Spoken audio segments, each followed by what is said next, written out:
Good morning, good afternoon, and good night, everyone. Welcome on all to Monday, Football Monday, here on the SB Nation NFL show, presented to you by DraftKings Fantasy Sports. Check out what DraftKings has to offer this season with code SBNFL, because life is more fun when you are in on the action. DraftKings, the crown is yours. Gambling problem? Call 1-800-GAMBLER. Age and eligibility restrictions do apply. Void or prohibited. See DraftKings.com for details. Today is Monday, February 12th, 2024, which means Super Bowl 58 is in the books. We're going to break it down in totality. You can listen to our show, though, as we do that, wherever you get your podcast. Subscribe on Apple devices, Spotify, TuneIn Radio, etc. Search for the SB Nation NFL show, but you can do so also on YouTube. Subscribe to our YouTube channel. You can watch us do it live or after the fact.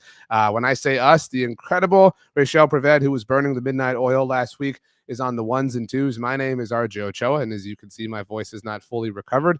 I'm from Blog of the Boys, the two most preeminent writers from SBNation.com, joining me now, each with an incredible story to tell, I'm sure, from their experiences and adventures last week. They are Mark Schofield and JP Acosta. Can you please tell us how snugly that Williams kit fits you and what it feels like on your skin? It is perfect. And I have to say that as excited as I am that they got me this like team kit, which is fantastic. It has this nice little zipper up here too, which I assume is for like pens and stuff when you're taking notes during a race. They gave me like this old school Abercrombie and Fitch sweatshirt that has like all this sorts of Williams stuff and some of their stats from like the 2000s when they won like 17 races and had 40 podiums and were one of the better teams in F1. And I kid you not, my friends, it is the softest thing I have ever put on my body. Like, it is so soft. I would wear it every single day if I could. Sounds like you don't have any reason to take it off then. JP, some people in life have become identifiable for one physical attribute, and I think for you, it's the black Mickey Mouse cap. I feel like anywhere I look and see you, you are rocking that, and I feel like that's a banner of pride that you probably choose to wear as you wear it for us straight from Sin City itself, Las Vegas. Yeah, I think it's going to be my thing now. Kirk Cousins said he liked the hat, and we spent a lot of time talking about Disney. His favorite park is Epcot, so now we're best friends. But had a good time in Vegas. I'm very tired, but we move. It is almost 9 a.m. local for you, JP. It is almost noon for you and Mark and Rachel. It's almost 11 for me. That is the power of the internet, is that it connects us all towards one another. Super Bowl 58 is indeed in the books. The Kansas City Chiefs were victorious over the San Francisco 49ers, 25-22 in the second game of all games to go to overtime. We went 50 of these bad boys without a single overtime played, and now in the last 8 years, we've had 2 of them. It was kind of a boring game with a bit of a tense, exciting sort of finish that left one team very happy and one team very sad. JP, you were there. Obviously, you've been there all week long. You and I got to, bump fists and do all sorts of fun things while in Las Vegas. Overall takes immediately, 30,000-foot perspective, up-close perspective, whatever you want on Super Bowl 58.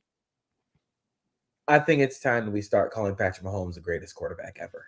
I think I am ready to do that. It's not only the stats, but the gravity that you feel when you play against Patrick Mahomes. Your game plan changes because of Patrick Mahomes. We've talked about on this show multiple times this season how going into a game, we thought the teams were going to like stick with what they know, stick with what got them to the dance. And then they go pass happy or try and beat Mahomes in the shootout because you don't want to give the ball to Patrick Mahomes with the game on the line. Well, guess what happened on Sunday? The Niners went kind of pass happy to begin the second half, and then, Patrick Mahomes ripped their heart out. But it's that gravity, it's the force that he plays with, and just it felt inevitable, like it felt like as soon as he stepped on the field, they were going to go down and score both times to tie the game and then to win the game. Like we were sitting in the Wynn Casino, and there was just, after all the excitement of like Niners fans going, oh, we scored. It's like, oh, there's a minute and 53 seconds left. And we're giving the ball back to Patrick Mahomes. He's going to go down and score. So we need to get ready for overtime. It's not we need to get ready to win the game. Like we're going to win a Super Bowl. It's we have to go to overtime. And then when they kick the field goal in overtime, it's like, oh no, we might lose this game. It's a force and a gravity that is rarely seen from quarterbacks, and it's only seen from the greatest players of all time. Mark, as I mentioned, the game obviously went to overtime, and the other, of course, involved your team, Super Bowl 51, when the New England Patriots defeated the Atlanta Falcons. But unlike this game, that game featured the Patriots winning the overtime toss, and the rules were not what they are, and that's definitely something we're about to get into. But New England took the ball, had all the momentum, whether you calculate and qualify it to be real or not. Went down the field, and James White had a bit of an anticlimactic touchdown, but to cap off the greatest comeback in NFL history. This was different in that sense. This was Kansas City had to play full complementary team-wide football, but obviously with the showman out in front and Patrick Mahomes to kind of lead the way. Yeah, and that's kind of been the story of their season, right? It's been okay in years past with Kansas City. It's been the offense, it's been the explosive plays, it's been Mahomes. But this year, their defense is fantastic. Their defense played incredibly well in this game. Their defense, and JP clipped it already. It was already on threads. The zero blitz late in the game to get off the field was massive. Spagnuolo did a tremendous job against an offense that had so many weapons, but yes, and I'm sure we're going to dive deeper into it, was extremely pass heavy. And we talked going into this game about the specter of Patrick Mahomes and what that does to you, and how perhaps one of the biggest battles and biggest matchups in this game was Kyle Shanahan against himself. And you look at the track record now, Super Bowl 54, Super Bowl 51, now this Super Bowl, what his offenses have done in the second half. It's been very pass heavy. And yes, twice against Mahomes and once against Tom Brady. There's your sort of through line. And that gets to JP's previous point about inevitability and that feeling of inevitability when you see a quarterback take the field. We've seen it with Mahomes right now, and it's something we kind of haven't seen since Brady before, which is it doesn't matter what team you're on, what team's going against them, what game it is, what the situation it is. You have that feeling that when that quarterback takes the field, the other team's going to lose. It felt so Brady-ish to the point where the big Mahomes scramble in overtime, the 20-yard scramble, it's a lot out of the Brady playbook where nothing is open. And then Tom Brady just decides that he can run for 25 yards. The Brian Urlacher juke. The Urlacher, which I was at that game. That's one of my favorite moments ever from Brady. I don't know if you had more on that front, JP. I guess we have to dive right into it. So I mentioned the time that we're recording this, and the Chiefs deserve all the love, and we're going to get to them and throw in them their flowers, even though you guys just did. But as the game did go to overtime, the story that has this is the Super Bowl, and so we all kind of generally, watch as one story kind of balloons to be bigger and bigger and bigger than the other. Lindsey Jones of The Ringer had a write-up very early on Monday morning because this was the first playoff game, not just Super Bowl, obviously, played under the new playoff format that came as a result of the Buffalo Bills whining and complaining and crying and screaming about, allowing Patrick Mahomes and Travis Kelce to go down the field in 13 seconds, kind of their personal problem. But nevertheless, we live in this reality because of them. And so this was the first playoff game that we got to see it unfold. And what I mean by that is, and you guys did a great job, Mark, obviously the SBNation.com team, of writing up the new playoff rules.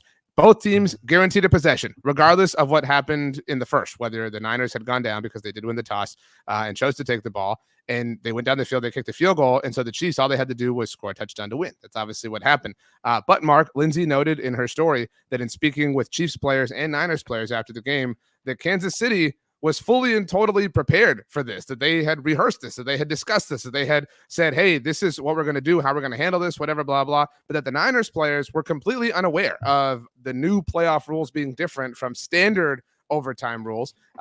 This is kind of a bad look for Kyle Shanahan, who blew another 10-point lead in not only a Super Bowl, but a playoff game in general. Yeah, it's a bad look. And it gets to the idea that the good teams are the ones that prepare. Like if you want to be a good football team, you prepare for situational awareness. And I think one of the more notable things about Lindsey's story was that the Chiefs were talking about this all the way back in training camp. This wasn't like, hey, we've made it to the playoffs or we've made it to the Super Bowl and we need to make sure that everybody's on the same page with respect to the overtime rules. No, they were talking about this all the way back in training camp. Like, okay, if we get to the playoffs, the rules are different. They had the plan in place. Chris Jones talked about this in the piece where they wanted to go second, because they wanted to, if they had to, go for two and win the game. And I know that there's been a lot of discussion about, was it right to go first? Was it right to win the coin toss and receive?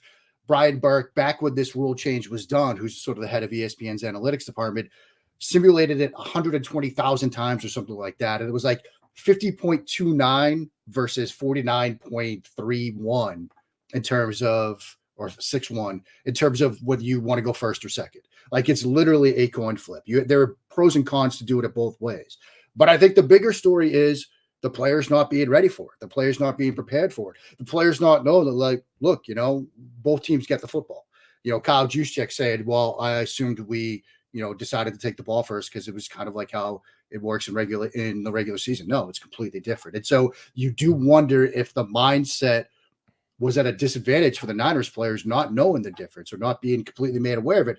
Shanahan said that they talked about this, that the coaching staff, the analytics department talked about it. And they said, look, if it comes to this, we'll want to start first. So clearly the people above the players knew what was going on.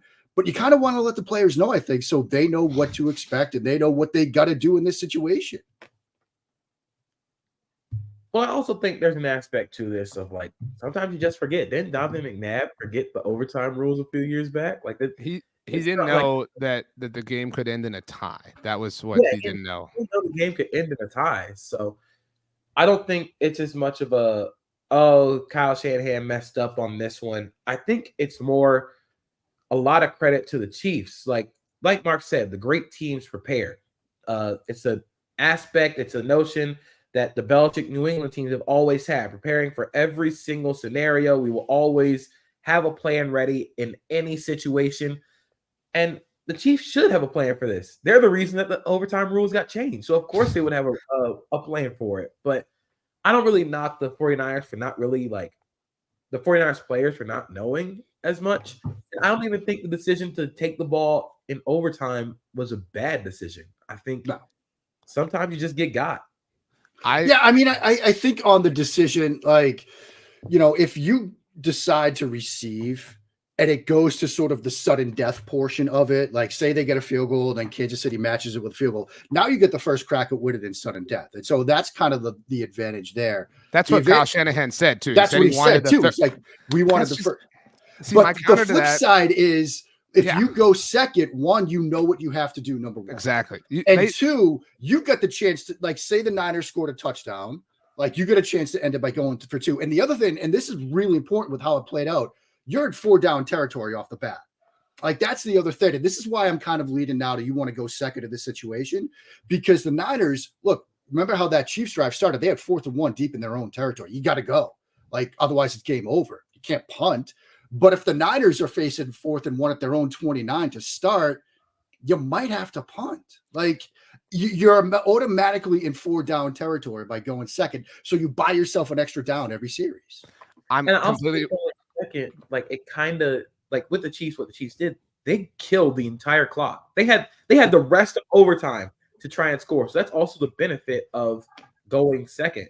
But I agree with the logic in going second. There's not enough data to garner like a hard, opinion on this, but like it happens to be Patrick Mahomes. So like literally the most lethal quarterback of all time in this kind of set of circumstances. But like in doing this, Kyle Shanahan liberated Mahomes and the Chiefs. I mean, he forced them to be more aggressive than usual. I think you maybe agree, JP, if the 4th and 1 had been on the very first possession of overtime, Kansas City probably punts. Like you can't go for that and risk, not getting it and then San Francisco kicking a field goal and losing the freaking Super Bowl. Like you just can't. And you can't assume that everything would be the same. But again, I just come back to like where we started this. Like it's kind of ridiculous that this was never brought up once in the game of all games in a season where this is reality. I mean, like I don't mean to harp on it, but I think that's. And JP, it's just I'm kind of piggybacking off of what you said. Like this is what separates the good and great teams. And like the Chiefs are a great team. They deserve a lot of credit for being prepared for this. And it's very clear that Kyle Shanahan lacks something to connect himself to that area. We can certainly give him all of his earned flowers, but there have been 7 Super Bowls where a 10-point lead was squandered, and he has been involved in 3 of them.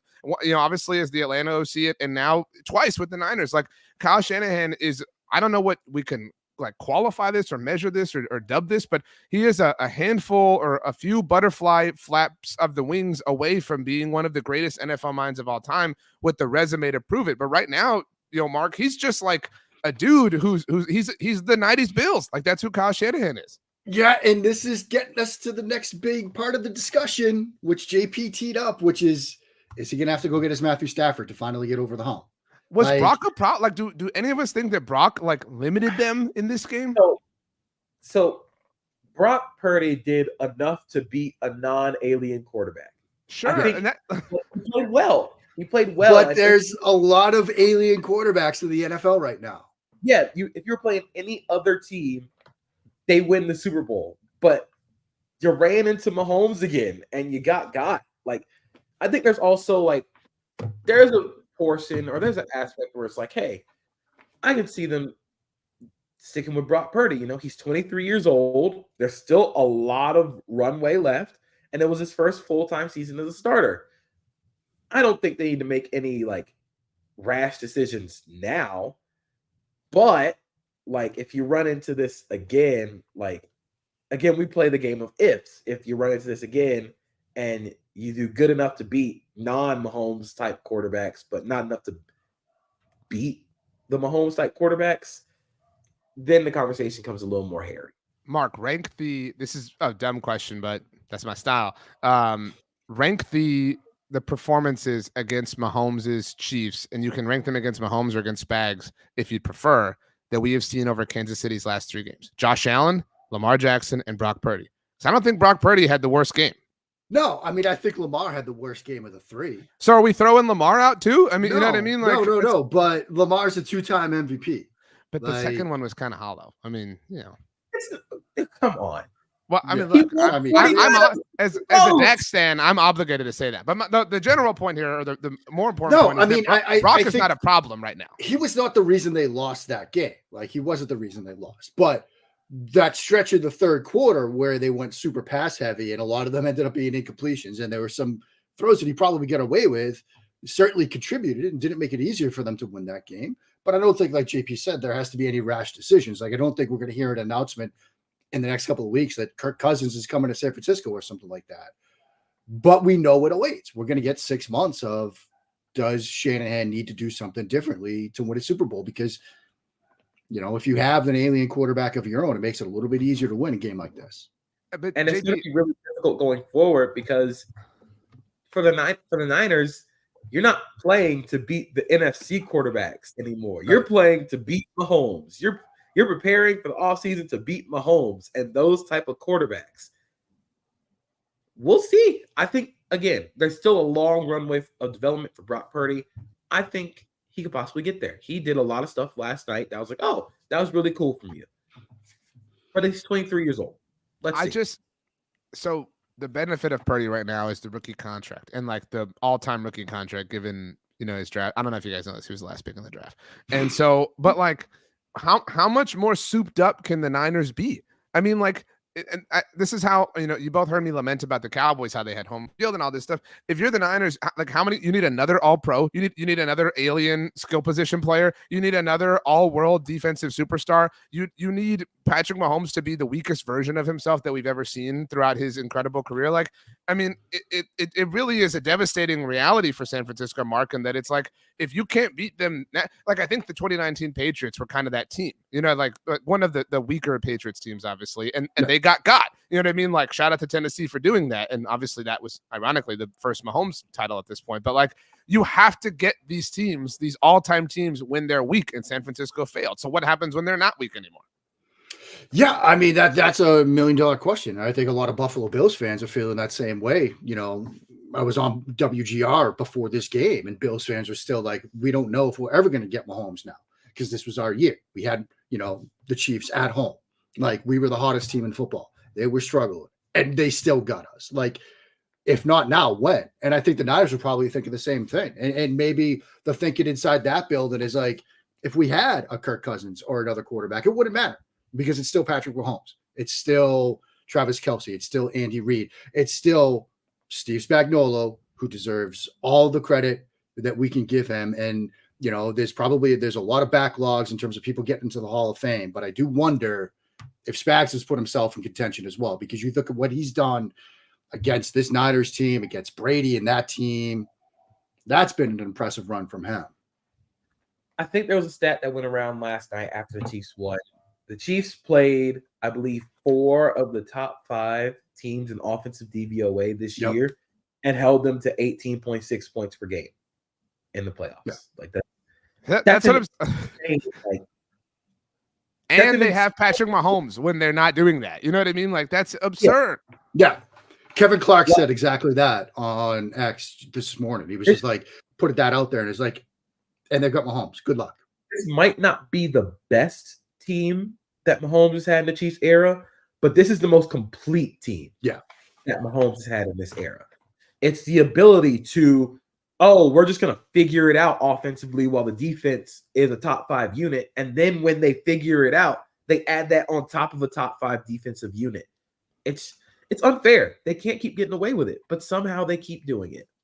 I hate to like simplify everything, but like they traded Tyreek Hill and have won back-to-back titles, and they beat Hill's Dolphins in route to one of them. Not that that's, you know, the way it sounds, but like it's impossible. Like what they're doing, it truly, totally is impossible. I mean, this is a Madden career. You know what I mean? That you play and you're like, oh, this would never happen in real life. You know what I mean? And then it did. Like it really did. Like Mark, again, we talked about this after they won the AFC, but it's really hard to not feel like, you know, Brady should be looking over his shoulder. There's obviously a large gap, but Mahomes is only 28. I mean, it's very, very difficult to conceive that he's not going to walk away with at least 2 or 3, you know, more before it's all said and done. Yeah, I mean, Brady was 28 when he had his 3, but you know, Mahomes is still a little bit younger. You know, I was thinking this, and it's different sports, so it's obviously very, very, very different. But Tiger, right? When it was clear that like Tiger's going to get the record, like he's going to win, he's going to grab the most majors in PGA history. That felt inevitable, and it didn't happen. But that's an individual sport, and obviously, there's a lot that happened with Tiger that you know. That's a great point might to bring not up, happen here.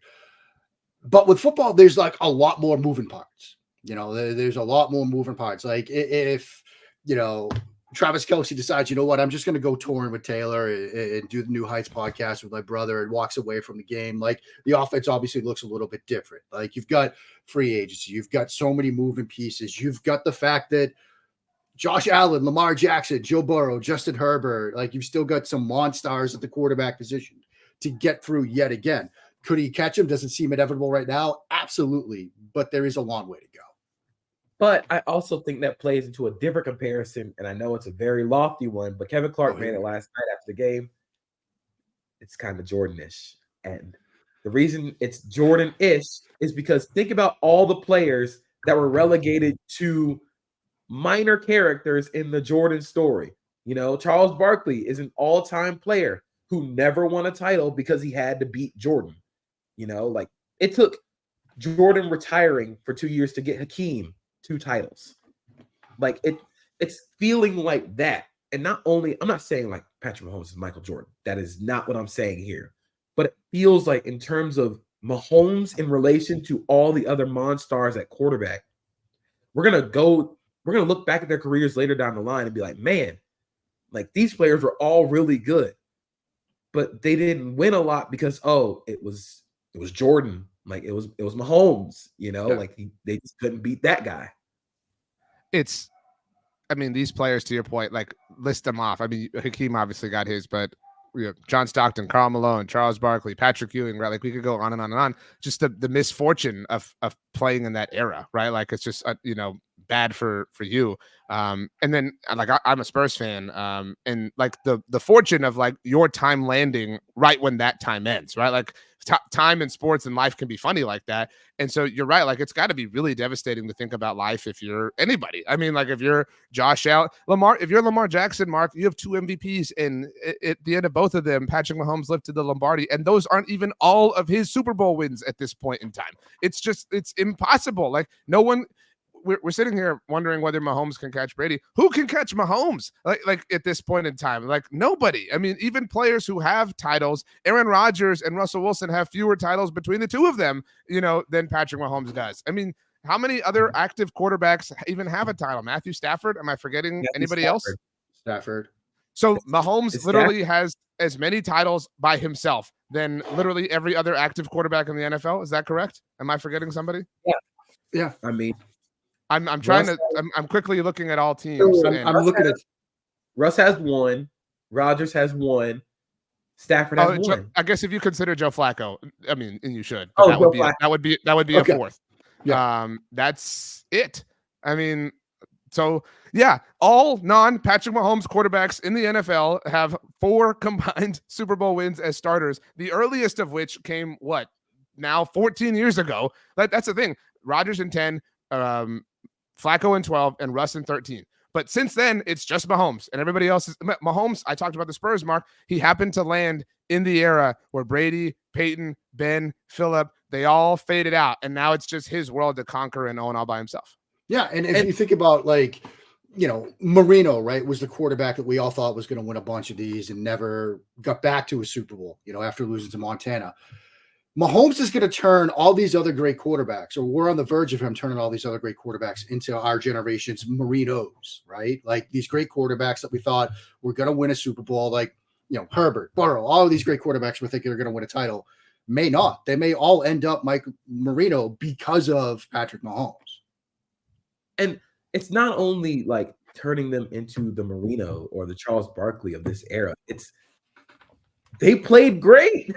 Like they great against teams, but they didn't do good enough. Like that's the thing we talked about with Brock Purdy. Brock Purdy played well, but it wasn't good enough to beat Mahomes. Josh Allen has played awesome in every game that he has played against the Chiefs, but it was not good enough to beat Mahomes.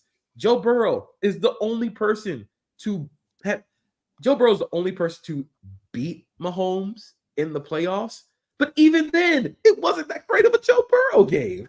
Like, and it featured a collapse from Kansas City. Like they were up like 23-0 or whatever it was at this point, or during the title game. Like it was like they had a big lead. I mean, is the point. The best Joe Burrow game against the Chiefs in the playoffs, Patrick Mahomes one-on-one ankle. Like it's inevitable. Jalen Hurts played a phenomenal game in the Super Bowl last year, and it didn't matter.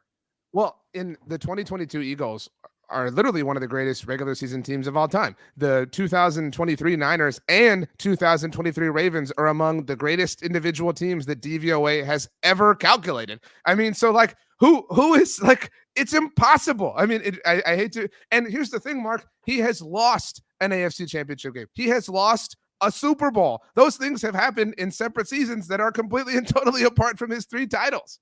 Yeah, he's lost 2 AFC championship games and a Super Bowl. I'm not even mentioning the first title game. Like it's absurd what they've done. It's absurd what he's done. Patrick Mahomes has lost 1 playoff game in regulation, and that was the Super Bowl against the Bucs. Every other playoff game that Patrick Mahomes has played in, he's won or it's had to go to overtime. Like that's an insane stretch of consistency and high level play. I mean, Mark, imagine they're in the Super Bowl, the Chiefs are next year playing the Lions, and the Lions are up 10, by 10 points. Like there's the graphic all of a sudden, like, oh, Mahomes and the Chiefs are, 3-0 when being down by 10 points or, although I think it's fair to point out that they will be playing not the Lions next year, but the Seahawks, because they just dropped the Super Bowl logo for next year and it's red and green. Okay. And it's like neon green. It's not like Eagles green. So start your conspiracy theories now, kids. The Seahawks in the Super Bowl would be so chaotic. I'm here for it. Andy Reid ranks where in all-time coaches, JP? Not the innovator that Bill Walsh was, and some of that's just Bill Walsh got there first, so innovation happens when there's more in front of you. You know what I'm saying? But I mean, he's like the fact that people thought he would retire after the first one. He's got to be like, y'all are stupid. Like I would have missed out on, like Andy Reid used to be a joke. People used to laugh about his ability to manage the clock. And now he has 3 titles. Like I don't know where he would rank in terms of all-time head coaches. I think he's easily like top 10, but I don't know how high he goes in that 10. But the shift, like from, oh, this guy can't win the big one, to now he has the most Super Bowls of any current head coach in the NFL. Like, not only that, but his ability to consistently prepare his teams and always have the upper hand has always been one of the best parts about the Chiefs, like as a whole, during the Reid era. Mark, whose name have we not mentioned that deserves love? I have an answer. I'd like us each to go around the bend. I'm just going to go first because I've been feeling narcissistic. Trent McDuffie. Holy crap. like we talked a lot about L'Jarius Sneed, obviously, all season long, but Trent McDuffie at the beginning of this game came up like a superstar. I mean, and was a superstar all game long. Trent McDuffie. Hey, how about that? JP, you nodded while Mark thinks about players. You agree, obviously. I agree. Trent McDuffie was the best player on the field. I expected kind of a round of applause, and neither of you gave it to me. So whatever. Trent McDuffie was the best player on the field last night. You think about every big play that happened from Chiefs defense. McDuffie was involved in it. The batted pass during the 2-minute drill that forced the Niners to kick a field goal. The big PBU at the beginning of the game. The PBU in overtime on the Debo dig route where he ran the route for him. That's the reason the Chiefs played so much man defense that caught the Niners off guard. The Niners have not seen man defense a lot because nobody has enough dudes to guard them like that. But the Chiefs do. Trent McDuffie got the Debo assignment, and he was phenomenal. Like it was insane. I think the player that I would mention, and I want to bring up a question because I saw it on Twitter. I would mention Chris Jones. And where does Chris Jones rank on all-time defensive tackles list? Like, he's an interesting case because he also plays in the same era as the greatest defensive tackle ever. But like, he has his moments. He is one of the biggest. He's one of the best big game players that we have ever seen on the defensive side of the ball, and he was a game wrecker yesterday. He completely changed the outcome of that game. He had some Donta Hightower big game moment kind of energy. I agree with that. I think he's the biggest beneficiary from a legacy standpoint of the team's success, if that makes sense. And I don't mean that as a slight against him, but like the core four that we'll remember about these Chiefs when it's all said and done, and all of their success, are Mahomes, Kelsey, Reed, and Chris Jones. And I think the least great, although still great at their respective job, is Chris Jones. And I think that, I mean, he's probably in the Hall of Fame now with three. The other three certainly are, but the third title really helps. And we all obviously monitored his contract situation last year. I think if you're Chris Jones, you're like, hell yeah, I'm coming back because I get a fourth. I'm like, he's definitely in the Hall of Fame at that point in time. Like, so I don't know if that's an answer, but I don't know if you have a Chris Jones take, Mark. I mean, yeah, I think he's probably in at this point. I mean, because, depending on criteria that you use for Hall of Fame, like best player at your position over a 1, 2, 3, 4, 5 year stretch or whatever, he's in that conversation right now. I mean, he's not Aaron Donald, but he's up there. And so, yeah, if he comes back and gets a fourth ring, absolutely. I think in terms of like somebody else that should get some flowers, and I think it's very interesting that we're going to have 3 Chiefs defensive players now. Leo Chenal. Like, you had the fumble, and JP wrote about him going into this game. He talked about him going into this game. He had the fumble early and the blocked PAT. Like, that ended up being a pretty big moment in this game. That changed like the entire ending, and obviously what the Chiefs had to do at the end, where they could settle for 3 and just get to overtime as opposed to having to punch it into the end zone. And so there's another player that, yeah, he's probably not, winning MVP or Hall of Fame consideration as a result of this game, but he's a big reason they won. His ability to set the edge in the run game, especially when they went to 22 or 21 personnel, which the Niners live in, was huge. I also want to shout out Mike Pennell, who played like the greatest, like one of the best games I've seen from Mike Pennell ever in terms of defending the run. He had a crazy rep against Trent Williams where it was awesome. He instead of taking on the car, he took on the tackle. Oh, we've got a situation. We got a situation. So as JP tends to the situation, Mark, the highlights from overtime are on NFL Network behind you. And I forget when I saw this. It was some point during the season, and I forget who tweeted it, so apologies. But Mahomes and his ability to scramble, because those are the highlights are on. He is like, I don't know that deceptively fast is the way to put it. He is the most efficient scrambler I've ever seen. Like, it feels like every scramble he has is so like he gets the absolute most possible out of it. I don't know how to qualify that. Yeah, and it's interesting. First, shout out to my friend Jake from Threads. What's up, Jake? Great to see you on here. Kevin Cole, your Williams kit, by the way. Yeah, he's a big F1 guy. Kevin Cole, who does that great unexpected points, thing every Monday. Most of Mahomes' EPA from the Super Bowl came on those scrambles. At the end, And right. I think the ways I've heard him described, like he runs like a dad trying not to wake up his kids, or he runs like a dad at the barbecue trying not to spill his beer. Mm. They're all very humorous, but it's so effective when he does it. And I thought it was brilliant. The 4th down play where they just go zone read with Patrick Mahomes. They had a short yardage play. They just go zone read. The 4th and 1 where it's just like sort of a sprint option. It's either he's going to throw to Kelsey in the flat or he's going to run it. Like, they don't need to use his athleticism. Like, you obviously don't want to expose Patrick Mahomes to more hits than you need to.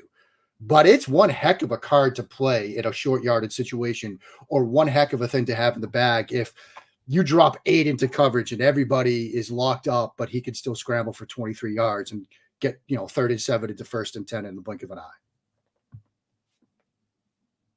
We didn't know if you were free now, JP. Yeah. Do you have a housekeeping situation or what's going on there? I think that play was really interesting because when you look at it, it's basically a triple option. Yeah.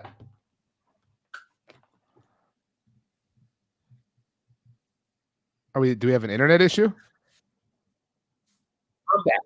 I'm back. Hi, guys. Okay.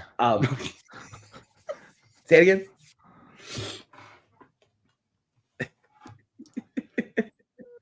JP, you're good. JP, just give us your thoughts, JP. Let's see. Yeah, Let's just test go. this out. Yeah, Explore the studio space. I thought that was cool.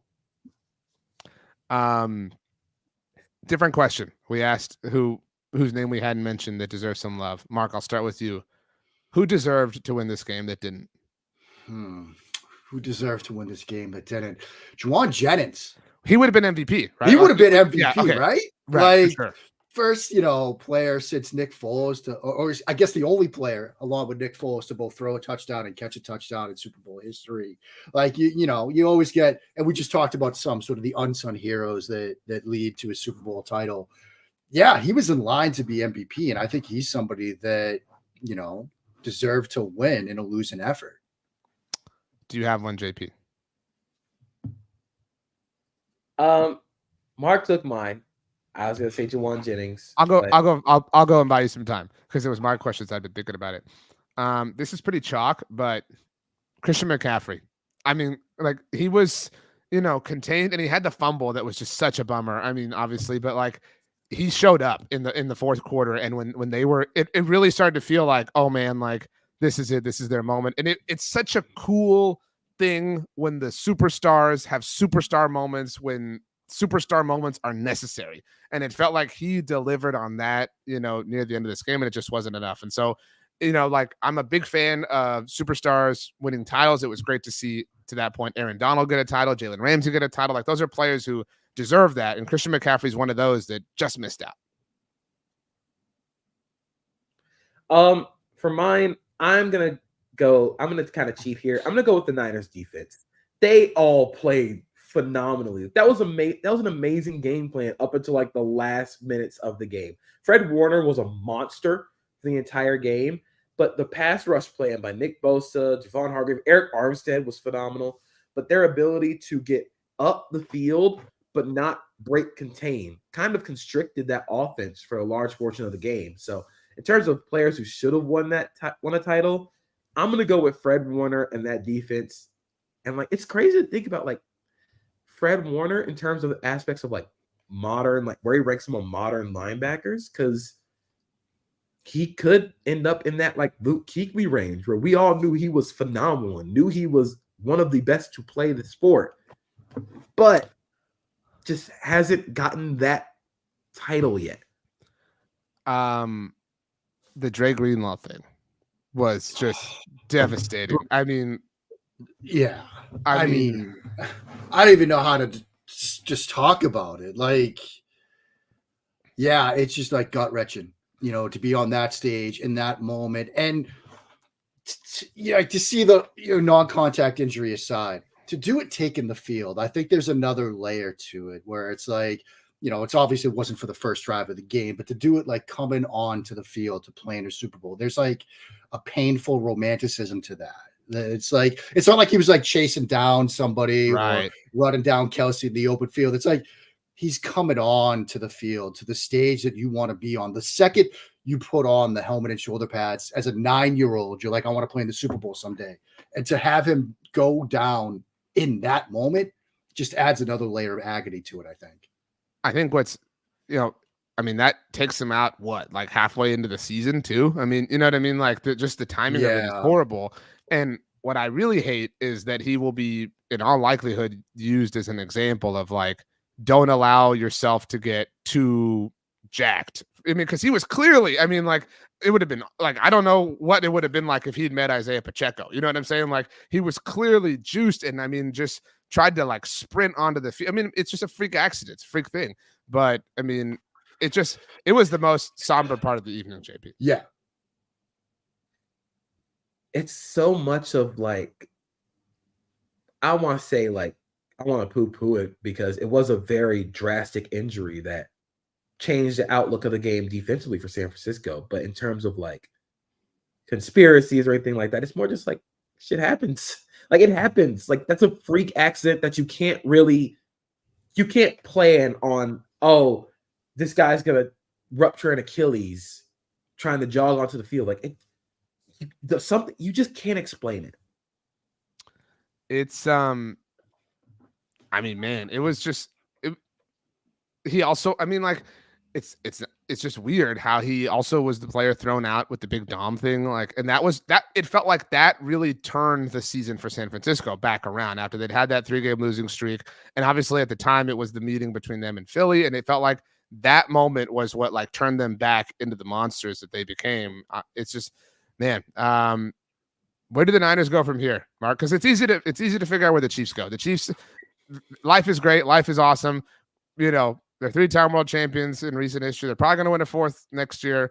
They have the chance to be the first into 3-peat. Cool. We know all that. But the Niners are the more fascinating team to kind of watch the fallout from. Yeah, I mean, and you do sort of wonder about the Super Bowl losers sort of curse hangover effect. We've seen that before from some teams that have got here and then wheels can come off the following season. They're still such a talented roster. Like, I haven't looked yet as to like free agency decisions that they have coming up. There's nothing really massive. Like, there's nothing like, whoa. Yeah, I didn't think there was because I looked at it briefly last week. You're still in a very good position. You are still in a, division where you can contend for the division title. You're still in a conference that while there are some talented quarterbacks around and some good teams, it's not like we've talked about with the AFC and what Mahomes and company have had to get through. So I don't think you have to sort of wildly overreact. You're still in a good position. It's just, how do you come back from 2 just emotionally crushing seasons the way that they've ended? You have the NFC Championship game with Purdy going down, and you had all offseason to get geared up. Now you get this where you're minutes away from a title and you lose in overtime. Like, those are 2 big, hard losses to come back from. They were able to do it this season. This one's a little bit different because now you had everybody. Last season it was, we had, Purdy got hurt. It was different. Like, if we were healthy, we're fine. You were healthy for the most part, other than, Greenlaw going down here, and you still lost. I actually think the 49ers outlook is a really interesting one from a long-term perspective because now you're bringing into the aspect of what do you do about a Purdy extension if he continues to play at this level? That discussion is going to happen, I think, after the 2024 season. That discussion is going to break every social media app you are on. What they do about the Brandon Ayuk extension is going to be massive. He should be priority number 1. He is their best wide receiver. And he also has a great chemistry with Brock Purdy. What they do, I don't think Randy Gregory is going to come back. Chase Young is going to be another interesting. Do they extend him or do they let him walk this year? That's going to be a really interesting thing to look at this offseason. But I think the road becomes more difficult now because you're eventually going to have to pay Brock Purdy. And whatever you pay him could end up being, it's going to shape how they manage the team now. Because like RJ said, they've had the benefit of doing all this on a rookie QB quarterback contract. And now, now it's going to get a little difficult. I think how much Tua gets this offseason is going to frame how much Brock Purdy gets next offseason or whenever he gets his money. The irony that was all over the place for me that Juwan Jennings threw the first touchdown when, to your point, Mark, that all they complained about was not having a quarterback, rightfully so. But in the title game last year, it's like, oh, so the first touchdown pass thrown was not from a quarterback. I mean, it's just kind of funny.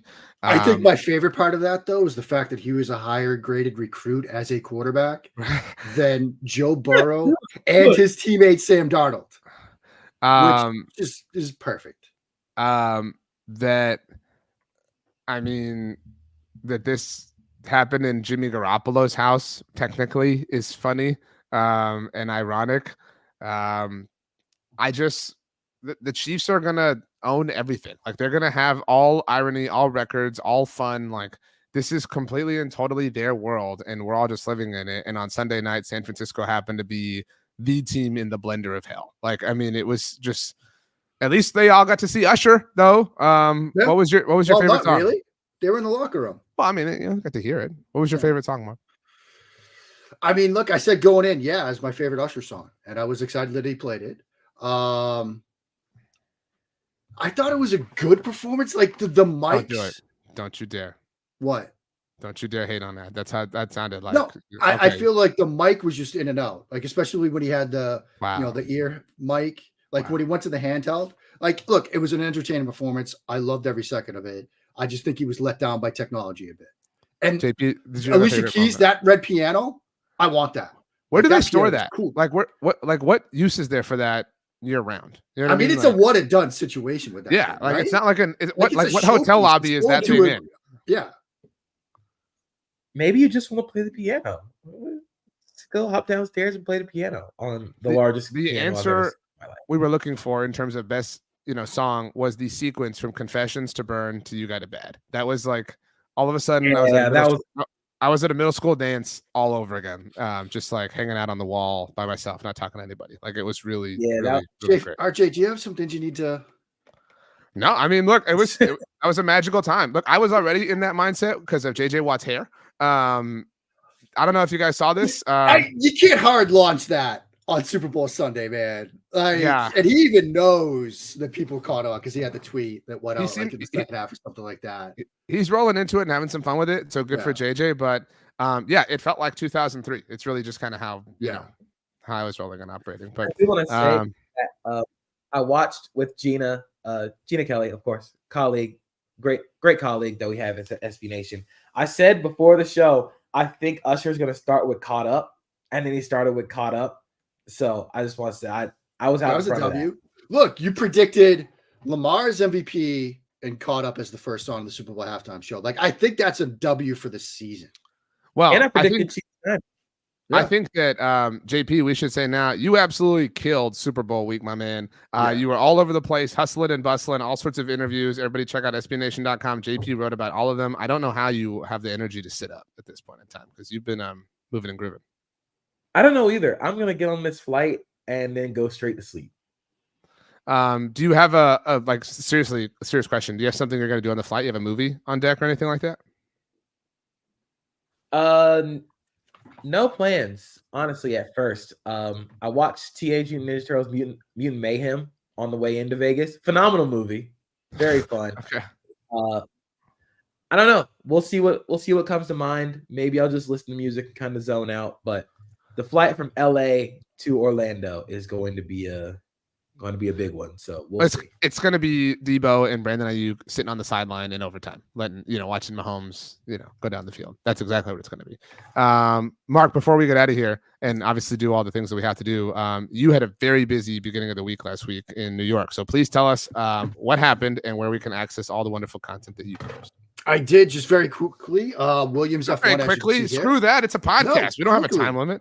I mean, this is an NFL show, not an F1 show. But Williams launched their FW46, their Challenger, their car for the upcoming F1 season in New York City at a live event at the Puma store in Midtown. And they were silly enough to invite me. And a quick little story about it. Your hero is not the most comfortable with heights. Let's just put it that way.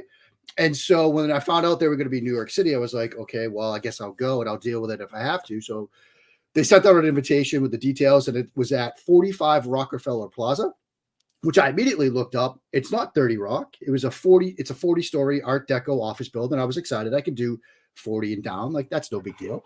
But when I got there, there were a bunch of us milling around in the lobby. The security guards had no idea what we were talking about. And they were like, no. You're supposed to be at 30 Rock. So I was like, great. So we're going to go to 30 Rock.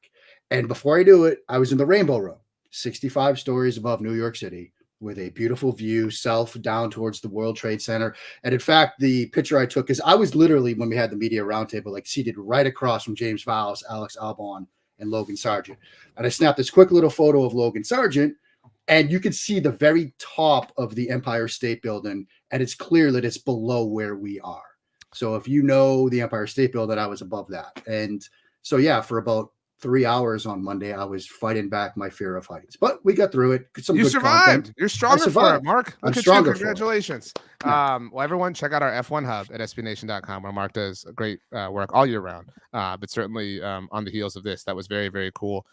Great job, Mark. Great job, JP. Rachel, great job in advance of telling us your thoughts on Super Bowl 58. The winner, the loser, the things you hated, the things you loved. Obviously, Usher's halftime performance. I'm sorry that I didn't get to offer an Usher song for the NFC's mixtape last week, so that's my bad. But I would have gone with DJ Got Us Falling in Love, and he didn't perform it, obviously. So, Rachel, the floor is yours. Please, all that, and crown the MFW MVP. First of all, shout out to all of you guys because you crushed it. I know, RJ, you were shouting out the two of them. You also crushed it as well. Yes, you did, buddy. Content you guys were putting out for us at SB Nation. We appreciate it. So shout out to all three of you guys for the dope work that you guys did last week. You guys touched on all of the biggest takeaways I had from the game. Definitely Dre Greenlaw. That was one of mine. When I saw that happening, me and my brother were like, yo, that's the worst way to go out, like at the big game. So that sucked. Patrick Mahomes, we all called it when we were talking about it last week, previewing the game. He's the GOAT, and it is what it is. Can't really root against him. You got to respect him, but it would have been nice to see another team win. But, good shout out to the Chiefs and everything. Taylor Swift, Travis Kelce, all that. I also loved Let It Burn. Also, that was probably my favorite part. I called the skates. He brought out the skates. The tickets for his concert are currently on sale, so I'll be on the lookout for that. And I thought it was really cool how he brought out Jackson State's band to perform. So that was really cool. Shout out to the HBCUs out there. But all of you guys killed it today. I'm going to give it to RJ. Wow. I'm humbled. It's the first one since Super Bowl 58 happened, so basically means that me and the Chiefs are on the same, Absolutely. Yeah. So congratulations to us. I do want to use this moment to say that while I have no issues with Travis Kelce and Taylor Swift or anything like that, the Viva Las Vegas thing was super awkward. Like, it was very awkward how he was singing it. Yeah. Because I thought he was just going to do like one Viva Las Vegas, and then he waited for the pause, and then he did like the whole verse, which was just incredibly awkward and uncomfortable. I felt very awkward and uncomfortable. I naturally do. So like this exacerbated that for me. So that was what I wanted to use this moment to highlight, was Travis Kelce doing that. But Travis Kelce did deliver when the moment asked him to the most. And that's kind of badass that, people can do that. So JP, have a safe flight. Download a movie now before you regret it. Get it now so that when you're on airplane mode, you can watch it. But safe flight, happy trails, getting back to Orlando. Mark, congratulations on being best friends. Are you better friends with Logan Sargent or Alex Albon? I'd say Logan. Yeah. Who did pick the Niners in this game. And you're a Patriot. No, I mean, maybe you could say that.